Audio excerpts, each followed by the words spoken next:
I've covered many reworks in the past 3 years and change of making League content, and I've always supported the idea that I would much rather they go back and rework all the old, dysfunctional champions to match the contemporary design standards of modern ones, than go back to releasing new champions. With the visual gameplay update projects slowing down from 3 to 4 per year to sometimes less than 1, players are growing increasingly frustrated with how long it's taking to get through all the oldies. I understand from a profitability standpoint, VGUs are huge money sinks in light of them being refurbishments of existing content and not fancy new stuff, but considering this initiative led to some of the best designed champions in all of League's history, it's a shame they're not doing more of it.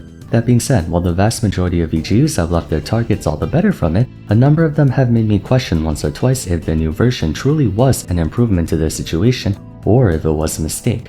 Not necessarily a mistake in regards to the old version simply being outright better, but perhaps if they could have gone about it more creatively, or if they sacrificed too much of the champion's identity in favor of practicality. While I'm all for placing emphasis on pragmatic reasons to pick a champion, sometimes they did carry a certain charm that made them appealing or memorable, even if it came at the expense of popularity. Today we'll be looking at some reworks that, in my opinion, were badly executed in retrospect.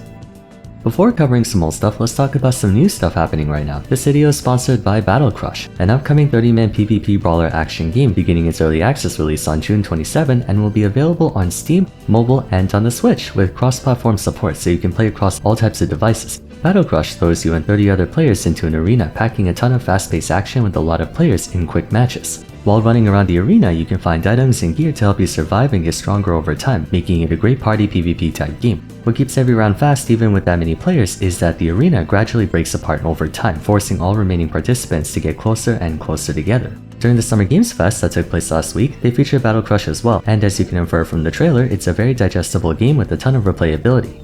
By the time you see this, pre-registration will be available, so you can do that via adding it to your Steam wishlist and creating an account, and you'll be rewarded with a free Freya skin, 5 profile images, a premium Calyxor trial pack, and a few other things. Alongside that, a limited time giveaway is taking place which you can enter by following the links in my description. Over 300 winners will be chosen with the first place winner getting $1,000, so definitely take a look at Battle Crush by checking out the video description. With that said and done, let's go back to talking about some bad reworks.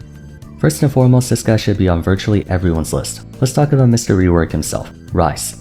Before the end of this year, I definitely need to make a retrospective episode on it. Alluding to that though, Ryze has always been caught between a rock and a hard place. He was the OG magic damage AD carry, the battle mage to end all battle mages, someone who traded mobility in exchange for incredible sustained ability damage, owing to his trademark ability to refresh cooldowns in record time. Despite being a reference to your generic mage archetype that you see in almost every game, Ryze's playstyle was iconic. I remember back in the days, if you knew your rotations, you could machine gun someone with a barrage of Qs, Es, and Ws, potentially chain CCing them as you blasted them to death. Simple as it was, it felt very satisfying and left a bit of room for skill expression, as evident by frequent sightings of him in pro play.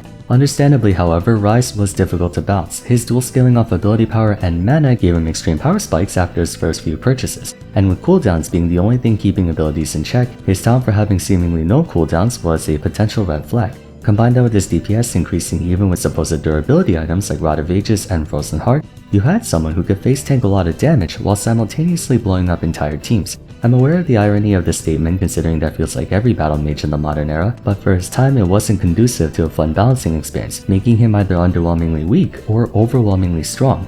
Present-day Ryze was an attempt at maintaining the same battle mage experience of low cooldowns and high spread damage without making him a face world champion, and for a time, it actually seemed like a decent concept. However, that didn't absolve him from the issues affecting his previous iteration. Initially, Ryze was considered too difficult to play owing to the complexities of his new spell flux and the whole interaction of charging runes on overload to acquire a shield. Done correctly, he was one of the best mages in the game, and with his new ultimate realm warp, he was a force both in combat and macro scenarios. In response, they tried to simplify him a bit, diminishing the impact of his ultimate to barely do anything anymore, streamlining spell flux to always spread no matter what, and lessening the reward to spacing out your Qs for a shield. Essentially, they reverted him to his pre-2016 iteration, despite his current design not being intended for that given realm warp as opposed to desperate power. Part of me can't help but feel like midway through they realized maybe old Ryze was easier to balance than present-day Ryze, but they didn't want to just outright revert him, so they tried to turn him into his old version while still keeping his new identity. I think overall people just gave up on the champion. 8 years later and he's still one of the least played champions in either mid or top lane. At the very least, pre-2016 Ryze had a fairly decent pick rate, so the rework actually hurt him more than helped in this department.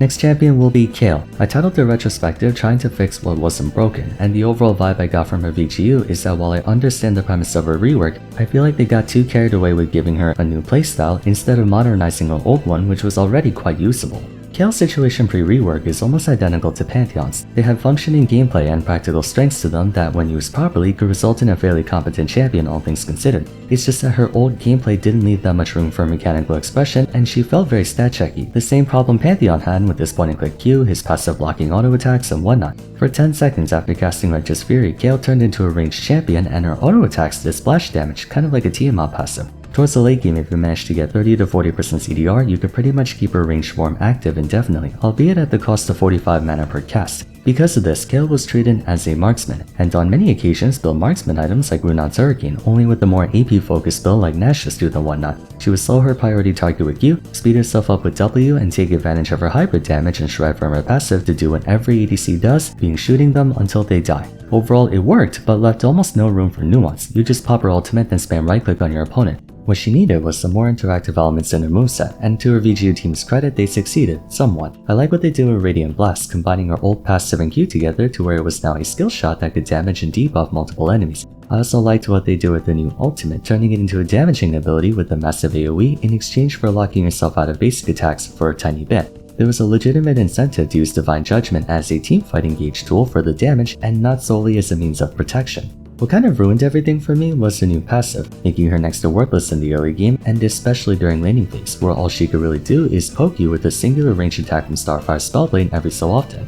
Kayle was always notoriously weak in the early game even back then, but she became even more useless in exchange for a stronger late game. They took an already fairly polarizing playstyle and made it even more so. I might be alone in this, but I feel like they could have easily made do with the new Q, W, and ultimate while keeping her E the same as it was before and make it so her passive is just a zealous component. The whole progressive evolution motif with their passive adds a nice thematic touch to her gameplay, but it's also the reason why people don't like to play her. The early game is just too suffocating unless you're up against someone with an equally subpar early game.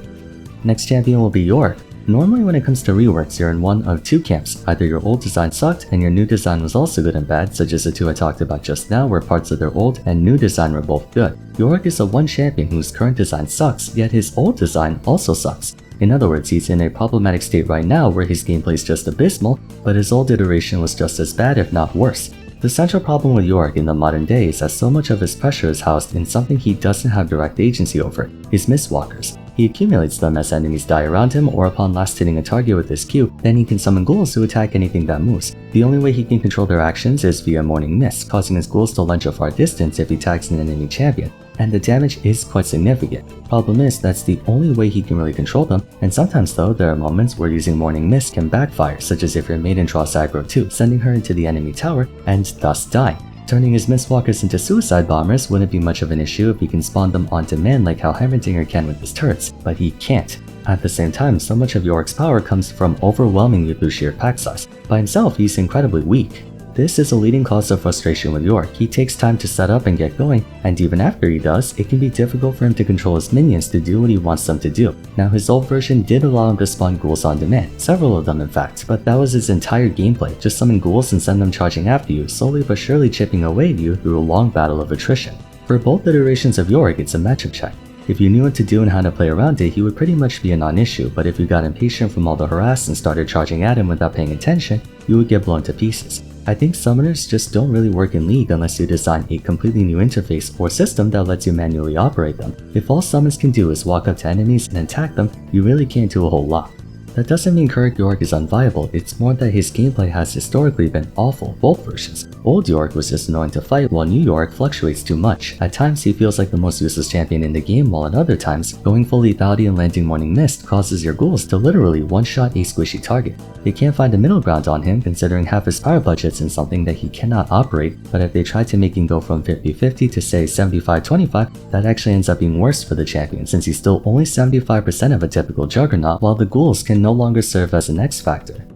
Moving on, let's talk about Aurelion Sol. I do plan to go more in depth on him in the future, maybe a 1 year later type thing since it's been just over a year at this point, but Aurelion Sol's comprehensive gameplay update has been rather divisive. Don't get me wrong, his pick rate has never been better in that he actually has a pick rate, but next to Mordekaiser, Sol might be the poster child to sacrificing identity for practicality. Let's make this very clear, his orbiting stars were not practical in the slightest, and in his defense, moves like Singularity and Falling Star are awesome and have a great concept to them, but his overall gameplay has become so linear and generic where he just presses Q and vomits all over you until you die or he does. A ton of focus is placed on positioning, just like with any battle mage. You can reposition Breath of Life with Astral Flight, which adds a level of skill on choosing the best direction for Sol to travel, but compared to the fluidity and freedom of movement with his old stars, it comes off a lot stiffer. Again, this is mostly my opinion, but I feel like they could have done a sort of hybrid type thing with him where they brought in a lot of his new abilities while keeping some of his old ones. I know I just said that Center of the Universe is a really impractical ability in practice, but the funny thing is, Singularity and Falling Star would have been great for his old passive. The former drags enemies towards a position where he can reliably put pressure with his stars, and the latter outright stuns enemies, giving him free time to boot them over and over again. Playing against old Sol was an interesting dynamic of spacing, something you don't really see in League despite positioning being super important in this game. The reason it was so uncomfortable to play him was that outside of his old ultimate, Sol didn't have any way to forcibly put enemy champions in a spot that's advantageous for him. Which is funny considering that's what his new kit does, force enemies or himself into a spot that's advantageous for him so he can free fire Q on them. I don't see how they couldn't have done the same thing but with his old stars instead of a flamethrower. It might just be bias, actually it very much is biased, but I can't help but feel like they can keep his current passive W, E, and ultimate and just swap out Breath of Light with Center of the Universe, combining his old W and passive into his Q. I feel like his new kit would have been excellent with his old passive. Am I in the minority? I really don't know. I just miss the boobs, what can I say? Last champion I want to talk about is Irelia. Obviously there are a couple more VGUs that could have been on this list, but I only have room for 5, otherwise the video would go too long. Irelia's situation is reminiscent of Kayle's in the sense that she had a fully functioning kit even back then, but was in need of modernization. They certainly gave her a touch-up, and then they gave her a lot more. Old Irelia did have some semblance of skill expression, but was for all intents and purposes pretty stat-checky. Her passive gave her tenacity, just stats. Her W gave her on and healing on her basic attacks and then true damage on activation, again just stats. Her E had this weird interaction with HP percentile that either made it stun or slow, but that's also again literally checking stats. That's about it. The bulk of her skill expression came down to Blade Surge, dashing through minions to extend her threat range to then dash onto you. From then on she was basically the same as an auto attacker. Current Irelia is also a lot like that, but she has so much more. They took away her true damage but gave her the ability to cast Q on you upwards of 3 times through resets on her E and ultimate. She got a defensive stance that can mitigate huge amounts of damage while dealing huge amounts of damage. She has an attack speed and on-hit buff that can last indefinitely, and her E can now stun multiple targets in exchange for a shorter duration, which could also mean she could spam Q upwards of a dozen times if she tagged multiple enemy champions. I think the reason people don't like her current version is that they gave her too much uptime and coverage. Old Irelia was a diver, she picked one champion and went to town on that one champion.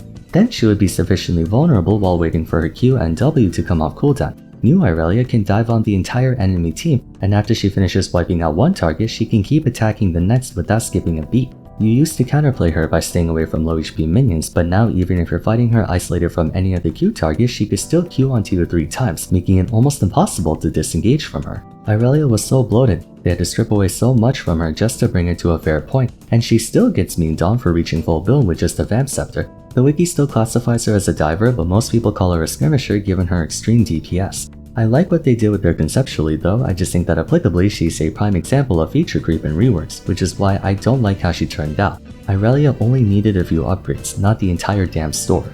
Altogether, no matter how well or poorly a champion turned out post-rework, there was a reason they needed a VGU in the first place. I'm not arguing we should revert any of these champions. All the same, I stand by the belief that for several of them they had the right intentions, except they went about them the wrong way.